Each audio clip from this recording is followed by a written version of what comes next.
Pourquoi Musomix Nord est venu à la Chartreuse? C'est très simple, corruption de Pamela. Des bonbons, on savait qu'on est là. Non, plus sérieusement. Pourquoi on est venu à la Chartreuse de Douai? Pour plusieurs raisons. On est venu à la Chartreuse de Douai puisqu'on a la chance d'avoir dans l'équipe du musée des gens qui ont déjà musomixé, qui ont pu expliquer le process à leurs collègues et convaincre l'équipe du musée de nous accueillir.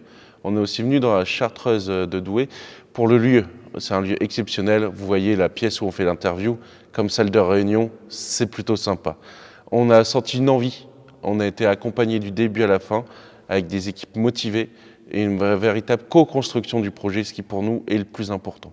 Et enfin, les thématiques qu'on a pu imaginer, le jardin, le lien avec la bibliothèque, le fait qu'il y ait des œuvres qui ont disparu, réapparu, nous semblait particulièrement pertinent pour notre 6e édition de Musomix dans les Hauts-de-France. Pendant les 3 jours, ça se passe bien. Là, on est dimanche matin. Les équipes, ça se voit d'ailleurs. Les équipes sont en place. Les fabricants finissent de fabriquer. On n'a pas eu de problème particulier. Au contraire, on a eu des équipes qui ont respecté le timing, c'est-à-dire les plénières du vendredi soir et du samedi soir. On a des équipes qui, le samedi à 11 h, avaient bloqué le process de fabrication pour que l'atelier s'organise.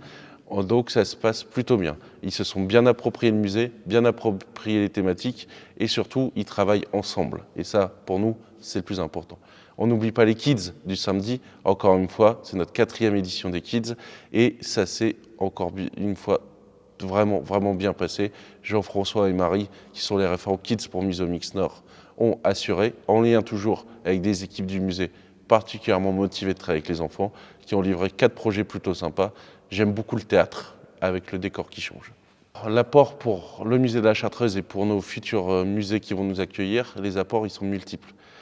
On permet d'apporter un nouveau regard sur le musée. On ne vient pas apprendre au musée à faire son métier, on vient juste un week-end dire, grâce à des outils numériques et beaucoup de réflexion, de la bonne humeur et des bonbons, on vient dire, voilà, il y a des nouveaux dispositifs qui peuvent être inventés sur le temps d'un week-end, des nouveaux prototypes de médiation, afin de permettre à votre public, à vos publics, de découvrir les œuvres différemment. S'ils sont déjà venus ou si c'est la première fois, Musomix est une parfaite porte d'entrée, une parfaite idée pour attirer un nouveau public dans le musée. Ça permet aussi de jouer sur la réputation numérique du musée, dans le sens où Musomix est un événement hyper connecté. On est présent dans le monde entier, on envoie des milliers de tweets, des photos sur Instagram par centaines, des posts Facebook endiablés rédigés par un mixroom de folie. Donc ça permet à New Delhi de parler de la Chartreuse de la ville de Douai. Et ça, c'est aussi important. Enfin, c'est aussi un temps fort pour les équipes du musée. C'est un temps de cohésion et de travail en équipe.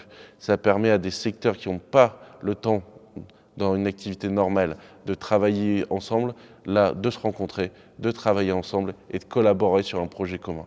Et ce projet commun, il sert le musée grâce aux nouveaux dispositifs, grâce à une meilleure communication renforcée, un travail d'équipe et du fun, tout ça au service du public.